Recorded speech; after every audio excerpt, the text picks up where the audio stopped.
Wakas pa ang bagyong Tino na may international name na Kalmegi. May posibilidad na maging isang super typhoon sa susunod na 12 hanggang 12 oras ayon sa Pag-asa. Huling namataan ang mata ng bagyo sa layong 605 kilometro silangan ng Giwan, Eastern Samar. Tagay ang lakas na hangin umabot ng 100 kilometro bawat oras malapit sa gitna. Ang pagbugso nito umabot ng 125 kilometro bawat oras, kumikilos pakanluran sa bilis na 30 kilometro bawat oras. Batay sa forecast ng Pag-asa, maaaring maglandfall si Tino sa Eastern Samar o ito po sa Leyte o dili kay sa Dinagat Island mamayang gabi o Martes na madaling araw bago tumawid sa Visayas at lalabas naman ang West Philippine Sea sa Miyerkules na umaga. Nakatas ngayon ang signal number 2 sa southeastern portion ng Eastern Samar at Siargao. Ito yung Dinagat Island, Bukas Grande Island. Ang signal number 1 ay umiiral naman sa southern portion ng Sorsogon, Masbate kasama Anticaw Island, rest of Eastern Samar, Northern Samar, Samar, Biliran, Leyte, gayon din sa southern Leyte, Cebu. Kasama ng Camotes Island at Bantayan Island, Bohol, northern at central portion ng Negros Oriental, northern at central portion ng Negros Occidental, gayon din sa lalawigan ng Guimaras, northern portion at central portion ng Iloilo, Capiz, rest of Surigao del Norte, northern portion ng Surigao del Sur, northeastern portion ng Agusan del Sur at northern portion ng Agusan del Norte. Sa Huwebes pa maaaring lumabas ng par ang bagyong Tino. Suspendido naman ang klase sa ilang lugar sa bansa ngayong araw, November 3 dahil sa severe tropical storm Tino. Kabilang dito ang mga sumusunod sa Region 6 sa Aklan, ang Balete, Ibahay at yan po ay pati ang Kalibo, Malay at New Washington. Wala na silang pasok all levels public and private hanggang November 4 o hanggang bukas. Sa Antique, wala ring pasok sa Kaluya. Face-to-face classes from preschool to senior high school. Hanggang bukas yan, November 4. Gayon din sa Libertad. Pero hanggang Wednesday, walang pasok. All levels. Sa Pandan, hanggang bukas, sa Antique po yan. Sa bayan din ng Patnongon, San Jose, de Benavista, Sibalom at Tibiao. Walang pasok ngayong araw na ito. Walang face-to-face classes in all levels, public and private. Sa Capiz, ang Dumaraw, all levels, public and private hanggang bukas November 4. Gayon din sa Ibisan, sa Hamindan, all levels, public and private Maayon hanggang November 4. Sa Panita naman, all levels public and private ngayong araw na ito lang. Gayon din sa Pontevedra at pero ang Rojas City hanggang November 4 walang pasok all levels public and private. Sa Iloilo, may nga sa mga kauturan dala sa Negros Balasan, Batad, Carles, Concepcion, Estancia, yan po ay walang pasok ngayong araw nito. Pero sa Leon hanggang bukas walang pasok. Sa Oton, Pabia, wala din pasok ngayong araw na ito. Sa bayan ng Pototan, all levels public and private hanggang Wednesday na yan, November 5. Sa San Dionisio, all levels and public and private. Sa Sara naman hanggang bukas walang pasok. Ang Iloilo City hanggang ngayong araw lang. Sa Negros Occidental, Bago City, Bacolod City hanggang bukas walang kayong pasok hanggang November 4. Sa Cadiz City hanggang ngayong araw lang. Don Salvador Benedicto, all levels, public and private, walang pasok hanggang bukas. Gayon din dyan po sa Enrique Magalona at La Carlota City. Sa Escalante City, ngayong araw na ito lang, pero sa Manapla, all levels, public and private until Tuesday. Sa Moises Padilla, ganon din po. Pulo Pandan, Sagay City, Toboso, Victoria City, walang pasok ngayong araw nito hanggang bukas. Sa Region 7, Bohol, all levels public and private, at Cebu Province, all level public and private. Sa Region 8, Eastern Visayas, na mukhang tutumbukin ng bagyo. All levels public and private sa Culaba, Biliran, walang pasok. Eastern Samar, walang pasok all levels hanggang bukas. Gayon din sa Abuyog Leyte, sa Bato Leyte, Burawen, Carigara, Tanawan, Tacloban City, ang Samar, all levels public and private hanggang bukas po. Pero ang San Isidro sa Northern Samar, ngayong araw na ito lang. Wala rin pasok hanggang bukas ang San Ricardo, Southern Leyte at Silago. Sa Region 8 o Caraga, hindi Region 8, Region 13, Caraga. Butuan City, face to face, all levels public and private, wala pong pasok ngayong araw na ito. Si Dan Villamil mula sa Pag-asa, kasama na natin. Dan, kumusta na si Tino? Good morning po, Sir Angel, at sa ating mga taga-subaybay dito sa DZRH. Latest location natin para kay Bagyong Tino, kanina alas 4 ng umaga ay nasa layang 430 kilometers silangan ng Giwan sa may Eastern Samar. Patuloy itong lumakas na may taglay na lakas ng hangin na malapit sa gitna na umaabot ng 110 kilometers per hour, pagbuksan na umaabot ng 135 kilometers per hour. So severe tropical storm ito at patuloy yung paggalaw west-southwestward sa bilis na 30 kilometers per hour.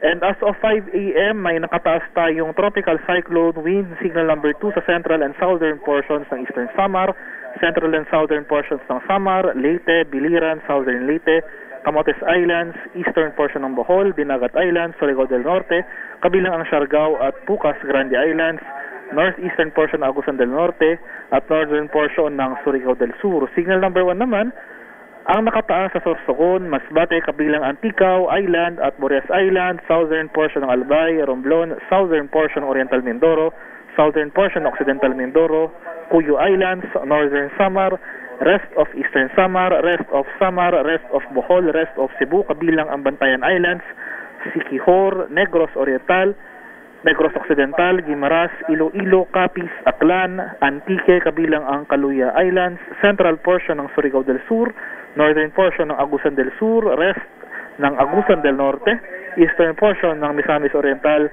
at sa Camiguin. Kaya sa mga nabanggit ko pong lugar, especially areas under wind signal number 2, ngayon pa lamang maghanda po tayo sa mga banta ng malalakas na bugso ng hangin na dulot ng papalapit na Bagyong Tino. So sa mga susunod na oras, posibleng makaranas tayo ng masungit na panahon, posibleng magtagal ito. Dahil sa mga susunod na araw ay tatahakin itong area ng Visayas sa punta sa northern Palawan. At base sa ating pagtaya, yung initial landfall ni Bagyong Tino, posible dito sa either of this area sa may Eastern Samar, Leyte or Dinagat Islands mamayang hating gabi or bukas ng madaling araw. So after landfall sa Angel ay itatraverse ito or tatawirin yung malaking bahagi ng Visayas patungo ng northern Palawan. Kaya malaking bahagi ng Visayas, pati na rin itong portions ng Mimaropa as well as northern portion ng Mindanao, maghanda po tayo sa mga hazards na dulot ng papalapit na Bagyong Tino. Malalakas na bugso ng hangin, posible mapaminsala yung mga hangin na ito, malalakas na pag-ulan, matataas na alon, as well as yung banta ng storm surge, yung daluyong ng bagyo. Ito yung coastal flooding, ito yung pagpasok ng tubig dagat further inland. Kaya sa ating mga kababayan sa mga low-lying at mga exposed na coastal areas, kung maaari ayun pa lamang po, ay makipag-ugnayan tayo sa LGU para mag-evacuate or lumikas sa higher ground. O kasi pag signal number 2 na po nakataas, ibig sabihin yan, lukas ng hangin po pwede ho talagang mag-trigger ng storm surge, ano ho? Yes po, Sir Angel. Tapos sa mga possible sa mga succeeding na issuances natin, dahil posibleng mas lalakas pa ito into a typhoon category, highest wind signal natin ay wind signal number 4. So mapaminsala po yung hangin na ito. So possible saan natin significant damages sa ating mga infrastructure, sa ating mga pananim, as well as possible disruption po sa ating in general po yung ating mga public services. Gaano kataas yung storm surge na inasahan? Daluyong ha? Kasi nung panahon ng Yolanda, sabi nila hindi umabot ng 3 meters yung storm surge, especially mataas dito sa pa rin yun ng Eastern Visayas at Caraga. Mataas pa rin yun na 3 meters.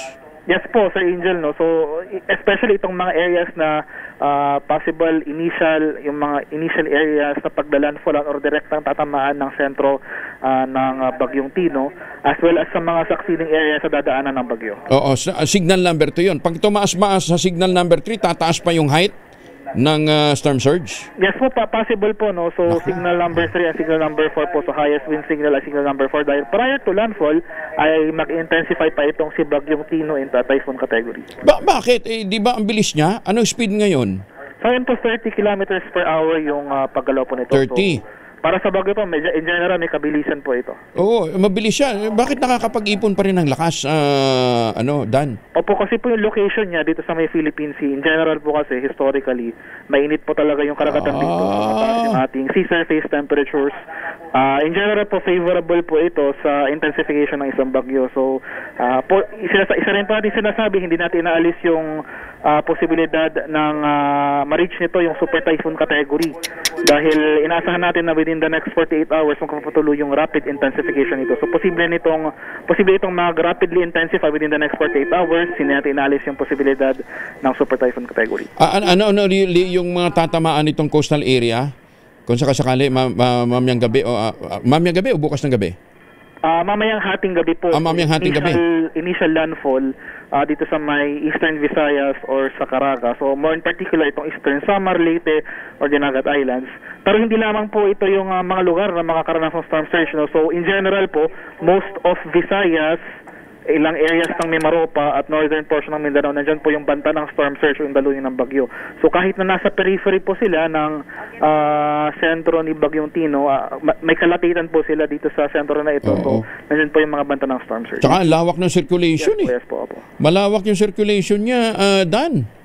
Opo, so may kalawakan po yung circulation. So in general, hindi po kailangang tumama directly yung sentro ng bagyo sa lugar natin para maramdaman yung effect. So may kalawakan po kasi yung diameter nito sa ngayon. Wala ba siyang tatamaan? Wala open Di ba walang tatamaang isla para humina man lang sana bago tumama sa may coastal area natin. Wala, no? Wala po. So, kumbaga coastal areas na po natin directly yung maapektuhan. So, either sa Eastern Samar, Leyte, or Dinagat Islands, yun po yung ating taya na mga points na posibleng mangyari yung ating initial landfall. Dan, kung 30 kph ang bilis niya, bakit magtatagal pa siya ng ilang araw dito sa atin? Opo, so possible landfall nito mamayang ating gabi. So yung crucial time period na kung saan babaybay nito yung Visayas, Tuesday to Wednesday. So after Wednesday ay nandito na ito sa kanluran ng Palawan. So kumbaga, in general po Tuesday to Wednesday yung ating period na maramdaman natin yung hagupit nitong si Bagyong Tino. Okay, ang close monitoring talaga natin tonight hanggang bukas ng umaga, Pero meron pa, may oras pa para mag-ready. Yes po, hopefully ngayon po, ngayong araw ng Lunes, especially itong mga areas ng Visayas, Mimaropa, northern portion ng Mindanao, hopefully i-take advantage natin yung opportunity para maghanda sa mga hazards sa dulot ng papalapit na bagyo. Kabuti nga at nagsuspindi na ng klase doon sa mga lugar na yan. Sana gamitin natin to para sa pag-ready, pag-evacuate kung kinakailangan. Teka muna, Dan, may nakikita tayong cloud cluster din, kulay pula, nasa labas pa ng PAR. Ano yan?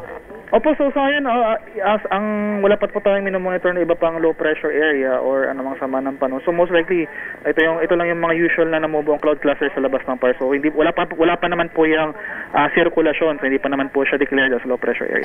Sana naman, wag na muna, ha? Opo. Dami nga na sakit ng ulo, papasok pa ito. Ayan, ha?